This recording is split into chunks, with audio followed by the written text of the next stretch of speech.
उसने अपने दोस्त का मर्डर किया, 7 दिन तक छिपा रहा, लेकिन अब उसको अपने ही दोस्त की आत्मा दिखाई दे रही है और अंत में रहा नहीं गया उससे और उसने जाके सरेंडर कर दिया कि साहब मुझे बचा लो, मेरे दोस्त की आत्मा मुझे परेशान कर रही है।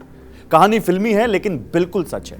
जी हां, मामला बताता हूं आपको हुआ क्या है। घटना है गांधीनगर थाना क्षेत्र के भगवानपुर इलाके की, जो कि अंबिकापुर में। वहां पर हुआ क्या, एक शख्स ने अपने 35 साल के दोस्त को, उसकी उम्र 37 साल है, अपने 35 साल के दोस्त को कहा, जिसकी हत्या हुई वो था ब्रिजलाल अगरिया और जिसने मारा वो था मिथिलेश। तो 37 साल के मिथिलेश ने 35 साल के ब्रिजलाल को कहा कि चल मेरे घर, वहां पर बैठते हैं, दारू पीते हैं, शराब पीते हैं। अब उस समय नवरात्र चल रहे थे, तो फिर ब्रिजलाल ने मना कर दिया। ब्रिजलाल ने कहा कि मैं नहीं पीऊंगा। उसमें झूमा झटकी हुई, एक दूसरे के साथ हाथापाई हुई, तो ब्रिजलाल का हाथ लग के मिथिलेश का फोन गिर गया, टूट गया। अब वो इतने गुस्से में आ गया कि उसने उसके सिर पर डंडे से वार कर दिया तेजी से। ब्रिजलाल वहीं पर गिरा, उसकी मौत हो गई।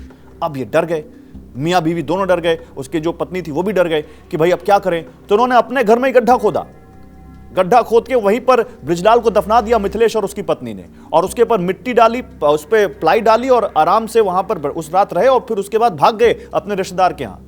लेकिन मिथिलेश इसी बीच मेंटली डिस्टर्ब हो गया।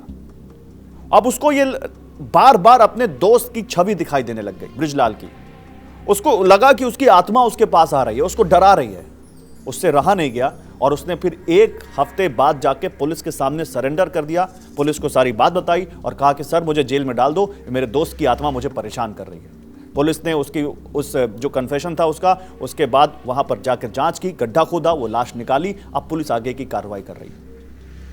तो अगर आप ये सोचते हैं कि कोई गलत काम करेंगे और बच जाएंगे और कानून के नजरों से आप छिप जाएंगे, हो सकता है कि कानून की नजरों से आप बच जाएं, लेकिन आपका कॉन्साइंस, आपका खुद का जो कह सकते हैं जो आप महसूस करते हैं, वो आपको नहीं जीने देगा और आपको कहीं ना कहीं उस जो आत्मग्लानि है वो आपको मार डालेगी। और शायद ये वही हो रहा है, शायद यही हो रहा है कि वो आत्मग्लानि में, जब उसका शराब का नशा उतरा हो, तो उस आत्मग्लानि में उसको अपने दोस्त की छवि दिख रही हो और फिर उससे रहा नहीं गया हो और फिर जाके उसने सरेंडर किया।